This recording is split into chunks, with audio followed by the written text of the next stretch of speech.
Vous savez, la vie nous apprend tellement de leçons que nous avons souvent du mal à assimiler.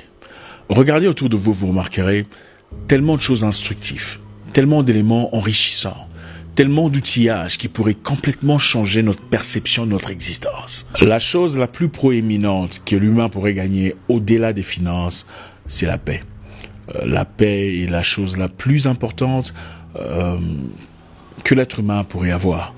Bien évidemment, il est impossible de vivre son bonheur dans toute sa plénitude sans avoir la paix. Impossible. Peu importe l'argent qu'on a, les moyens qu'on a, les ressources. Il est impossible de vivre heureux sans avoir la paix intérieure. Un chercheur chinois était premier à découvrir un principe très intéressant que je veux vous raconter.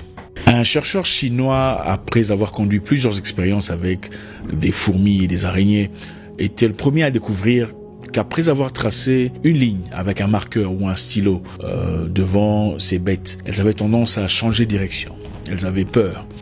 Elles se sentaient en danger, confinées. Elles voulaient changer de cours, de parcours.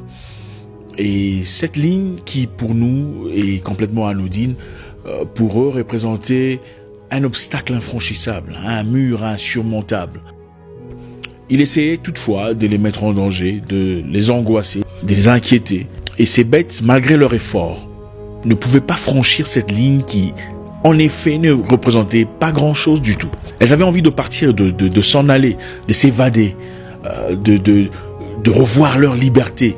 Mais cette ligne, une ligne tracée par un marqueur ou un stylo, était pour eux un mur infranchissable. L'insecte était clairement angoissé, inquiété, frustré, en besoin de liberté, mais ne pouvait pas partir par peur de franchir le mur. La ligne représentait un danger pour elle. C'était un élément qu'elle ne connaissait pas. C'était un environnement complètement étranger pour elle. Elle ne pouvait donc pas prendre le risque de sauter. Elle ne pouvait pas prendre le risque de franchir cette barrière imaginaire. Voyez-vous, beaucoup d'humains sont confrontés à la même situation. Nous avons souvent peur. Nous sommes souvent restreints par des choses qui se passent dans notre tête. Nous avons peur de partir, peur de s'en aller, peur de changer de milieu. Nous sommes très souvent ceux qui vivent une vie fade, un quotidien monochrome. Beaucoup d'humains font des travaux qu'ils n'aiment pas parce qu'ils ont peur de partir, peur de changer d'environnement. Beaucoup de personnes se pointent chaque matin dans un bureau où ils n'ont pas de paix, pas de passion, pas d'envie de progresser, par peur de partir. Peur de découvrir la vérité, peur de l'inconnu, par peur de changer de milieu. C'est en prison où on se place, soi-même, mentalement. On a peur de partir, on ne sait pas ce qui va se passer. Beaucoup de personnes, on accepte souvent d'être manipulé, d'être abusé, par peur de partir. Rentrons à notre histoire de la fourmi ou de l'araignée. Ce qui est intéressant dans cette histoire est que, après avoir été soumis à une forte oppression, la fourmi ou l'araignée, finalement, accepte d'essayer de franchir la ligne. Et en la franchissant, elle découvre quelque chose de très intéressant. J'ai franchi la ligne et rien ne m'est arrivé. Donc cette ligne n'était pas aussi dangereuse que je l'anticipais. J'avais donc peur de la franchir pour rien. Et à chaque fois qu'on traçait une nouvelle ligne, elle la franchissait plus facilement. Sans crainte, sans peur. Elle avait compris que sa liberté était de l'autre côté et que sa peur était imaginaire. Écoutez, je ne sais pas ce que vous avez comme difficulté dans la vie. Sachez que toutes les grandes choses de la vie viennent avec la peur. La peur est un élément important dans l'existence de l'humain. Et c'est ceux qui franchissent cette peur qui font la différence. Franchissez cette ligne qui depuis longtemps vous maintient en prison. Franchissez-la. Cette ligne qui vous contient, cette barricade que vous avez créée de tout. Vous vous posez tellement de questions que vous avez perdu votre sommeil. Vous vous demandez comment je ferai, comment je survivrai sans ce boulot, comment je vais payer mes factures, comment ferai-je sans cet emploi. On reste quand même malgré le manque de respect, malgré le manque de considération, parce qu'on ne sait pas où on va partir. Tâche de toutes nos forces, on se cramponne malgré nous à ce petit réconfort qui est le salaire. Malgré l'indifférence et le manque de considération. Vous savez au plus profond de vous que vous ne voulez plus être là. Vous n'avez aucune passion pour ce que vous faites. Mais comme la fourmi, vous êtes restreint, obstrué par la ligne imaginaire, le mur infranchissable qui vous empêche de partir, qui vous empêche de voir à l'horizon la lueur de l'autre côté. Au lieu de jouir de votre vie comme vous l'anticipiez au départ, chaque jour vous subissez.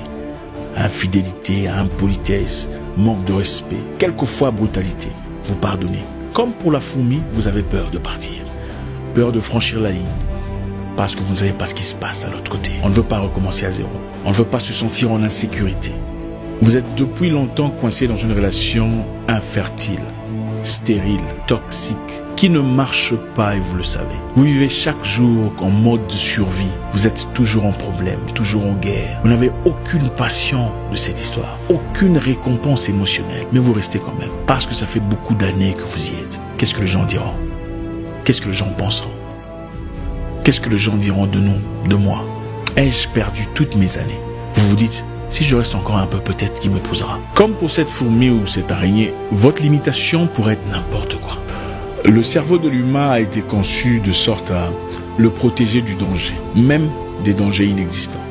De sorte à le protéger d'un nouvel environnement, protéger du changement. Qu'est-ce qui se passerait si on n'avait pas peur sur un building de 32 étages? On attrape peur. C'est le système créé pour nous protéger, pour nous garder en vie. Le même principe est valable en ce qui concerne le changement. Un changement radical fait toujours peur, même quand c'est pour notre bien. Franchissez cette ligne qui depuis longtemps vous maintient en prison. Vous savez que vous en avez besoin. Ce n'est pas à moi de vous le dire. Vous savez depuis longtemps qu'il vous faut partir. Vous savez depuis longtemps qu'il vous faut changer d'environnement. Mais vous avez peur. Peur du changement. Ayez le courage de changer de pays ou de changer de ville si c'est ce qu'il vous faut. Franchissez cette ligne. Les choses ne marchent pas pour vous en Europe, en Amérique ou en Australie ou en Asie. Ayez le courage de rentrer en Afrique. Écoutez, vous pouvez avoir un bon entourage. Des gens qui vous aiment véritablement, mais qui ne savent pas comment vous conseiller. Le fait qu'une personne t'aime ne veut pas nécessairement dire que son conseil est bon pour ta vie. Les gens qui vous aiment vraiment sont aussi souvent ceux qui vous égarent complètement de votre destinée. Écoutez ce qu'ils ont à dire en tenant compte de ce qui brûle dans votre cœur. Écoutez, tout ce que vous cherchez dans la vie se trouve à l'autre côté de la ligne. Ayez le courage de vous découvrir. Mon nom est Isaac Mwikassa, le guerrier noir, votre frère.